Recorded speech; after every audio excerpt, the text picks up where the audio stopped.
Imagine descobrir que seu ancestral do século XVIII não apenas praticava necromancia, mas conseguiu desafiar a própria morte e que agora, séculos depois, algo terrível acordou. Não somente isso, mas esse algo está se passando por você. Esta é a história de Charles Dexter Ward, um jovem de Providence que cometeu o erro fatal de despertar o que deveria permanecer enterrado. Meus amigos, bem-vindos ao especial Lovecraft, onde eu analiso todas as histórias e dessa vez nós vamos analisar a história que é aquela que eu considero como a minha favorita e a melhor história que o H.P. Lovecraft escreveu.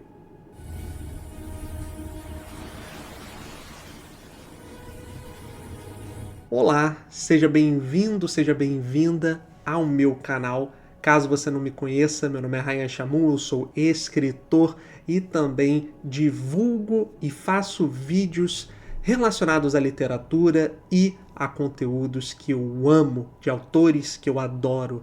Se você não me conhece, eu tenho uma playlist especial chamada Lovecraft, justamente onde eu analiso todas as histórias, então você não vai achar isso em outro lugar na internet, eu tenho certeza.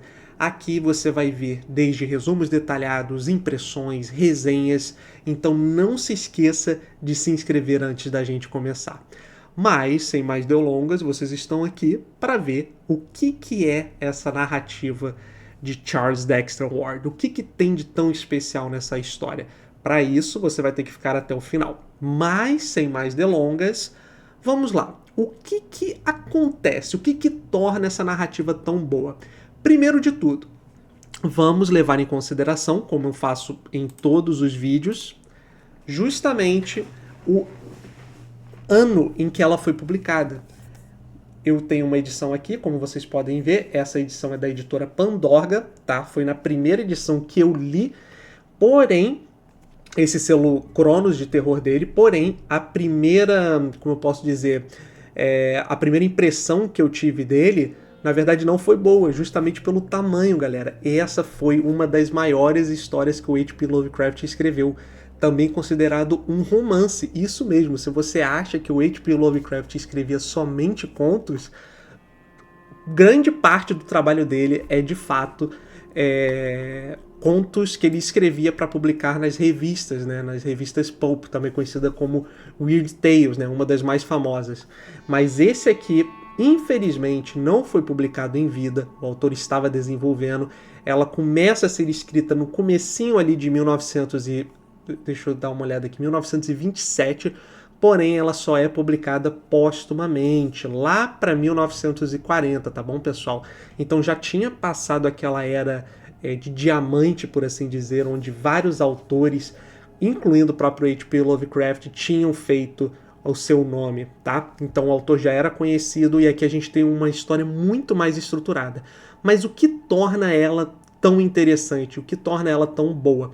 Acho que a primeira coisa que a gente tem que levar em consideração é justamente os personagens principais. Então a gente tem o Charles Dexter Ward, que é uma figura muito excêntrica, que é uma constante de todos os personagens do Lovecraft. São pessoas que estão, de um modo ou de outro, atreladas à academia, atreladas a, como eu posso dizer, o intelectual. É através disso que o autor constrói o seu horror e parece que neste romance Lovecraft entendeu muito bem como estruturar a narrativa do ponto de vista de quem está presenciando, ou seja, quem está sendo vítima do destino, e também as outras personagens que de um modo ou de outro são envolvidos no conflito. Uma outra coisa que me chama muito a atenção nesse livro é que, eu não sei se você já viu, né? Pelo menos acaba sendo bem famoso esse mantra do Lovecraft, que é justamente a de que as histórias dele são muito lentas, galera. Isso mesmo, e eu concordo, porém, o que a maior parte das pessoas esquece ao criticar esse tipo de narrativa é que o Lovecraft faz isso de propósito, ele cadencia justamente para a construção de um clímax. hoje, do ponto de vista moderno, já soa um pouco além da conta, digamos assim, esse cadenciar.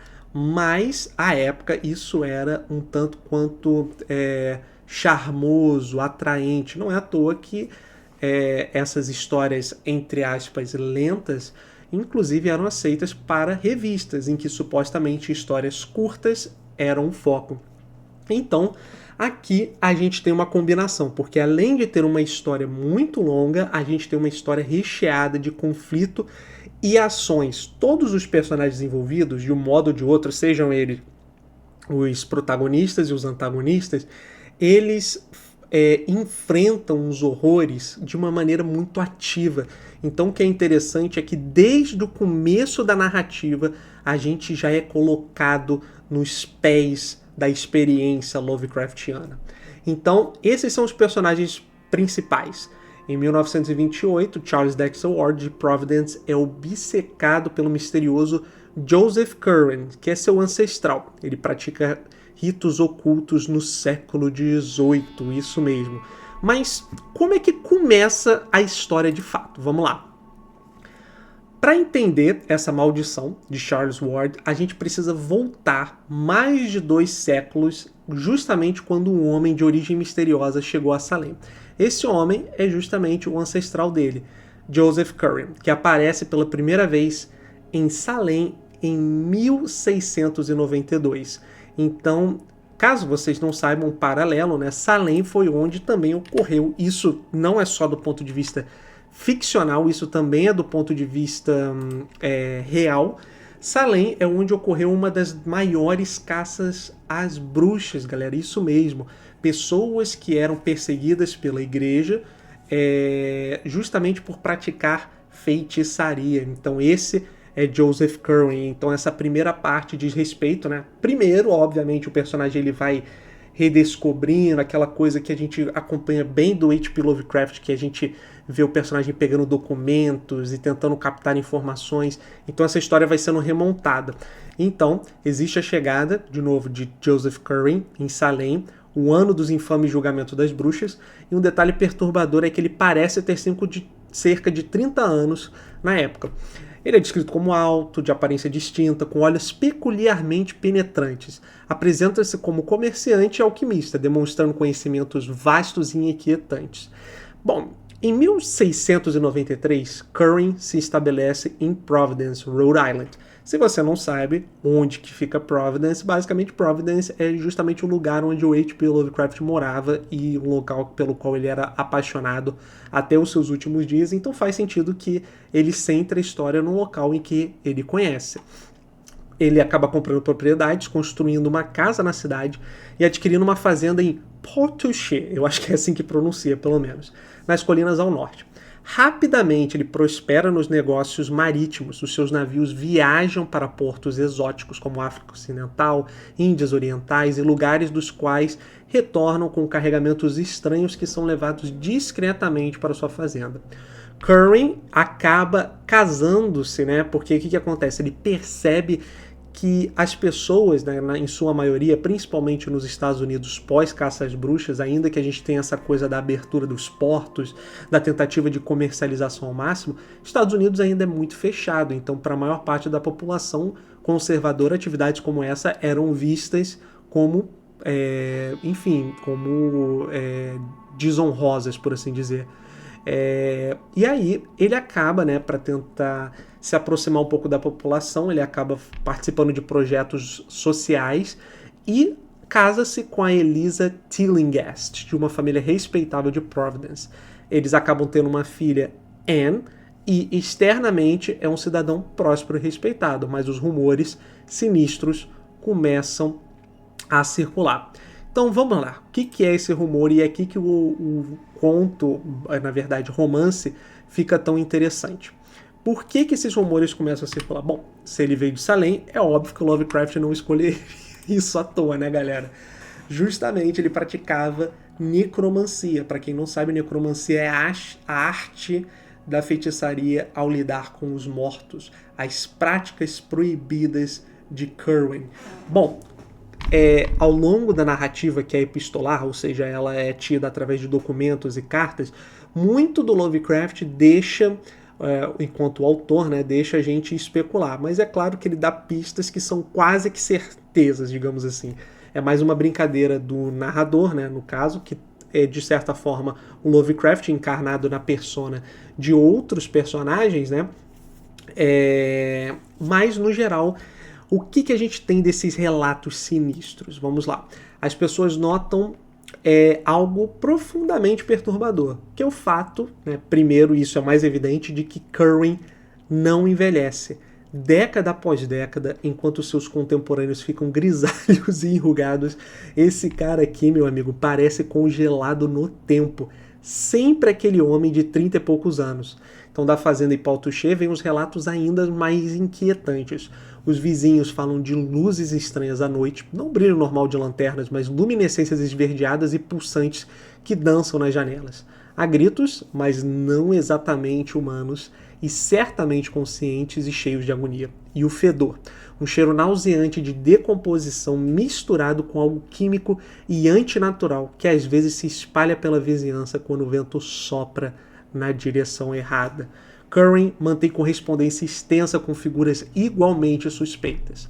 Simon Orne, de Salem, Edward Hutchinson, de Massachusetts, e outros espalhados pela Europa. Suas cartas são escritas em códigos elaborados misturando idiomas mortos e cifras complexas. E os criados de Curwen não duram muito tempo. Eles vêm e vão rapidamente, sempre saindo pálidos e perturbados, recusando-se a falar sobre o que viram ou ouviram. E alguns simplesmente acabam sumindo do nada. Então, enquanto Charles Dexter Ward está investigando esses casos, muito do que ele vai encontrar é um mistério que precisa ser revelado. Então ele acaba indo a vários lugares, explorando as consequências de um passado terrível que tão pouco ele tem conhecimento. Então a história avança, certo? E qual que é o primeiro grande conflito que nos é apresentado? É justamente Ezra Reading. Porque, como vocês lembram, né, como eu acabei de falar, o personagem de Joseph Curwen, né, Josephus Curwen, depois que a gente começa a saber um pouquinho mais do nome dele, mas basicamente esse Ezra Reading, ele é o namorado da Anne Tallingas antes do pai dela ser, digamos assim, convencido com uma boa quantia de dinheiro de que ela seria um bom partido para ele. Então ele acaba sendo cortejando essa Eliza Tillinghast e acaba tendo uma desilusão amorosa. Por quê? Porque Joseph Curwen é o cara e ele casa com ela e é isso aí. Nesse caso, ele é um capitão de navio jovem e respeitável de Providence, e é aqui que essa história pessoal se entrelaça com o horror. Então, o que poderia ter sido apenas de desgosto romântico se transforma em algo mais quando Whedon começa a notar as estranhezas em torno de Curwen. Então, não somente ele está buscando vingança, enquanto ele vai fazer essa busca por ciúmes, ele percebe que tem algo pior e que ele pode ganhar muito mais do que somente o seu amor de volta. Claro, talvez ele tenha sido o pontapé inicial, mas logo se torna uma preocupação genuína, e inclusive ele acaba compartilhando isso com inúmeras outras pessoas. Ele começa a investigar e é metódico, paciente. Ele observa os navios de Curwen, anota quando chegam e o que descarregam, segue discretamente as carroças que levam carregamentos para a fazenda de Pau Touché e conversa com os vizinhos amedrontados, com os criados que fugiram e diversas outras pessoas. Então, a investigação se aprofunda. Com o passar dos anos, o Whedon envelhece enquanto Curwen permanece inalterado.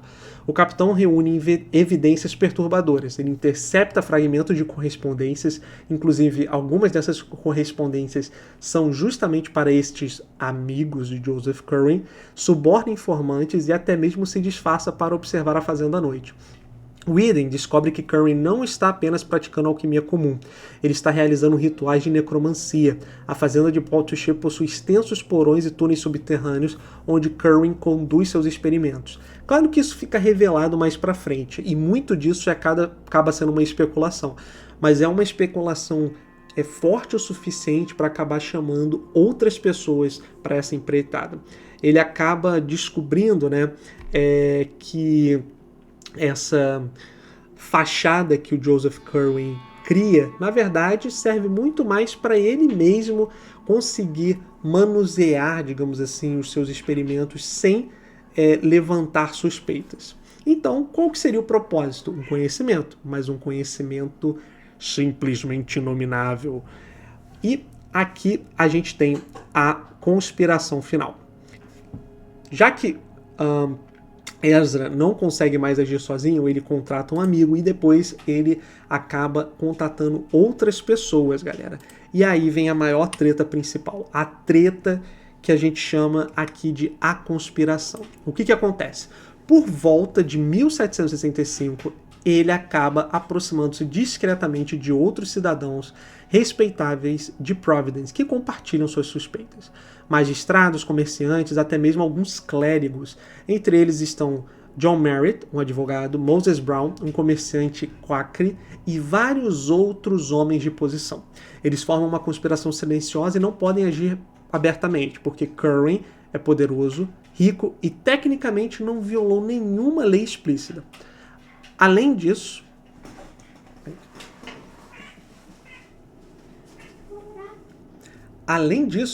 quem acreditaria em acusações de necromancia em pleno século XVIII iluminista? Então, vamos lá, eles precisam de provas irrefutáveis. Durante esse tempo, eles observam, documentam e planejam.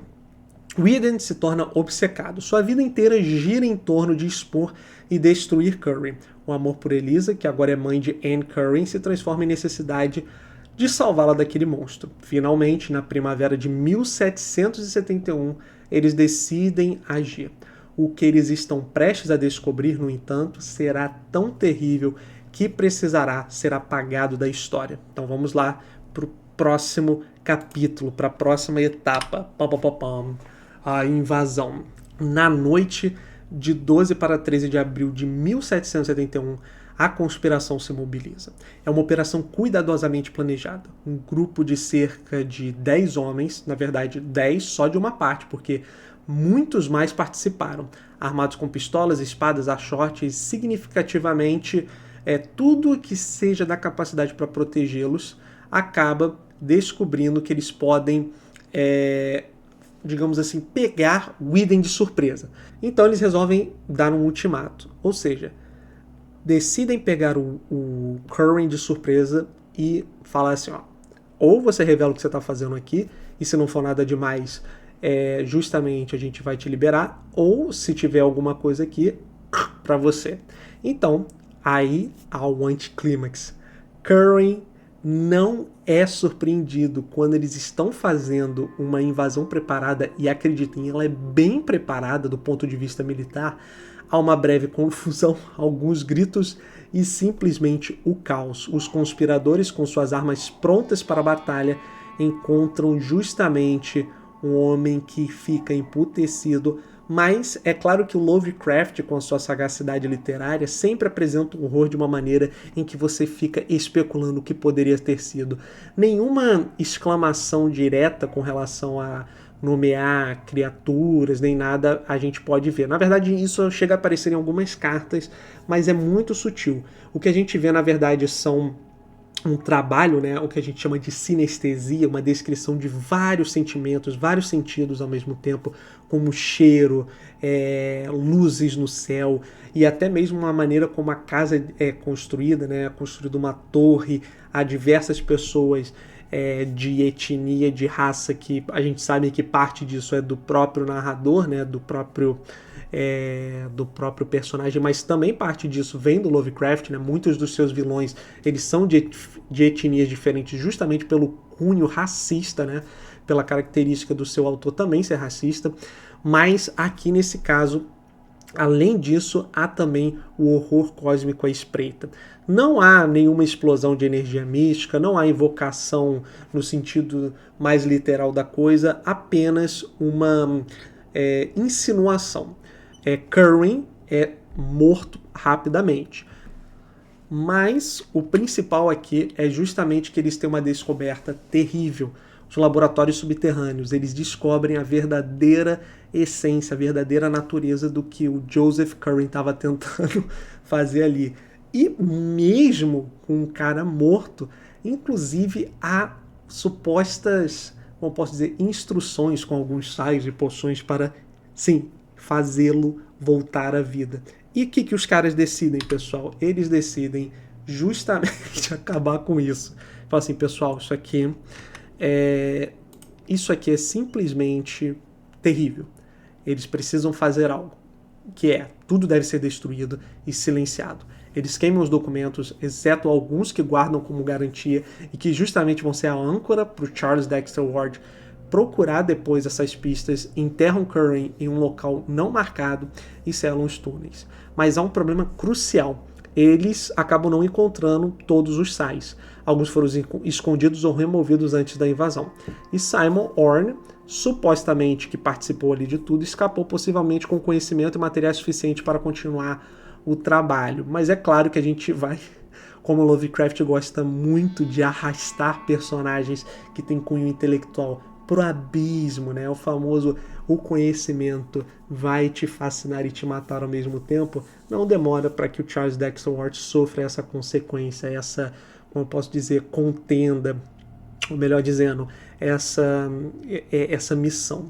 Então, eles acabam, como eu posso dizer, mantendo o fardo, né? Esse fardo, finalmente destruindo, e acaba que fica por aí, sabe? O Whedon mantém os documentos secretos, claro que há essa mudança por parte do nome, justamente da parte de mãe, porque o que acontece? Segundo os rumores, alguns dos rumores são tão estranhos, são tão reveladores, que eles simplesmente decidem mudar de nome. Então é por isso que o Charles Dexter Ward não tem o mesmo sobrenome que seu ancestral. E também aí reside a razão pela qual ele teve tanta dificuldade de encontrar esse paralelo. Mas aqui que surge, né? A gente tem os 130 anos que se passam depois disso tudo, e o Charles descobre esses textos e documentos antigos. Além disso, ele acaba, né, depois de muita pesquisa, que acaba chamando a atenção dos pais dele, inclusive os pais dele ligam para alienistas, né, ou então psicólogos, psiquiatras, o mais parecido disso, que vão fazer uma visita. Um dos personagens mais importantes, inclusive, é o Dr. Willett, né, que é um dos personagens principais também, depois da loucura que assola o Charles Dexter Ward, porque o que acontece? O conto inicia com ele nesse estado de loucura, né, e a gente quer saber o que aconteceu com ele. E aí, o Dr. Willett, ele vai falar, não, onde é que a loucura dele começou? Começou justamente quando ele foi investigar esse episódio. Então, o Charles, ele acaba descobrindo isso, ele inclusive, galera, descobre um quadro que chega a ser perfeito em termos de semelhança consigo mesmo. Ele acaba encontrando uma cripta secreta também, e ele passa a realizar essas experiências sinistras na tentativa de replicar os experimentos. Não somente isso, como ele traça até mesmo expedições acadêmicas. Ele simplesmente mete o pé e volta depois tendo mudado completamente. Mas ainda assim, ele não estava, entre aspas, louco, pessoal. Então, Ward acaba replicando os estudos de Curran. Ele acaba iniciando os experimentos semelhantes e reproduzindo os métodos ocultos e torna-se cada vez mais isolado e obcecado com esses mistérios sobrenaturais. E é claro que isso desperta a atenção dos próprios pais dele, né? A maneira como ele se comporta, né, é de fato, como eu posso dizer, típica de alguém que está descobrindo um segredo muito poderoso. Inclusive ele mesmo diz que está prestes a revelar tudo. Ele só precisa de mais tempo, ele só precisa de mais provas. E ele acaba também descobrindo essa rede de necromantes, e ele acaba viajando para alguns lugares, inclusive mais de uma vez para alguns lugares para conseguir material, e começa a replicar esses experimentos. Até que ele realiza o típico ritual. Claro que a gente não sabe por cima o que aconteceu, a gente só sabe que há uma mudança drástica de personalidade por parte dele.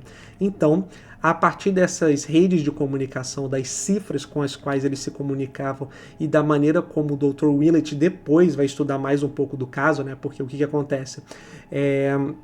Os personagens, né? O suposto Charles Dexter Ward, o paradeiro dele não é sabido, né? Então, o que eles fazem? O que decide ser feito? O que acontece? Nessa transformação, o Ward definha física e mentalmente, e ele acaba ressurgindo quase como uma figura cadavérica, ao ponto de que ele acaba sendo internado e o Dr. Willett acaba, digamos assim, tentando entender com ele o que está acontecendo, o que pode ser a causa desse problema. E durante essa investigação, ele vê que os experimentos secretos e a conexão com Joseph Curran são muito evidentes para não serem, né, para serem uma mera coincidência. E ele acaba fazendo uma descoberta chocante, pessoal. Willett descobre que o verdadeiro Charles Dexter Ward foi assassinado por Joseph Curran. Isso mesmo, ele foi assassinado durante a tentativa de retornar para a vida, né, fazer com que um de seus ancestrais retornasse à vida. E ele assume a identidade de Ward, ou seja, no final das contas, essa loucura, insanidade, não passava de uma tentativa de despistar as autoridades. Mas aí é que chega o papo, né? Porque ele, inclusive, acaba contatando, né, alguns desses outros bichos ruins, e ele, cara, no confronto mais hollywoodiano, ele vai em direção ao Curran, e o Ward acaba o expondo. E, inclusive, ele descobre, né, que ainda tem parte da consciência do Ward que está tentando lutar para se manter no controle. E após uma luta psicológica e ocultista intensa, Willett consegue destruir Curran. Isso mesmo, pessoal. E qual que é a consequência e conclusão? O caso de Ward é encoberto para proteger a reputação familiar. Willett permanece profundamente abalado pela experiência e pelo horror cósmico que testemunhou, e a história encerra com a advertência sobre os perigos do conhecimento proibido. Então é isso que torna essa história tão interessante. É o vai e vem, como eu posso dizer, como os personagens são arrastados pelas circunstâncias que um conhecimento proibido pode revelar, e como até mesmo o mais enérgico dos estudiosos pode se ver num caminho sem volta. Lovecraft gostava muito de fazer isso, parte, eu acredito, devido a seu próprio background acadêmico, suas frustrações acadêmicas, mas parte disso pelo puro entretenimento. Então, esse é o resumo detalhado do que eu acredito ser a melhor história do H.P. Lovecraft. É uma das minhas favoritas, é o que deixa tudo tão interessante. E mesmo sendo grande, né, para os padrões do Lovecraft, né, é pequeno para os padrões de hoje em dia, então você consegue facilmente terminar aqui. E ela é dividida em 3 partes, tá? A primeira parte tem um título de, deixa eu ver aqui, um resultado e um prólogo. A segunda parte tem o título de, a parte é antecedente e horror. A terceira parte é uma busca e uma evocação. E a quarta e última parte é justamente uma mutação e uma loucura.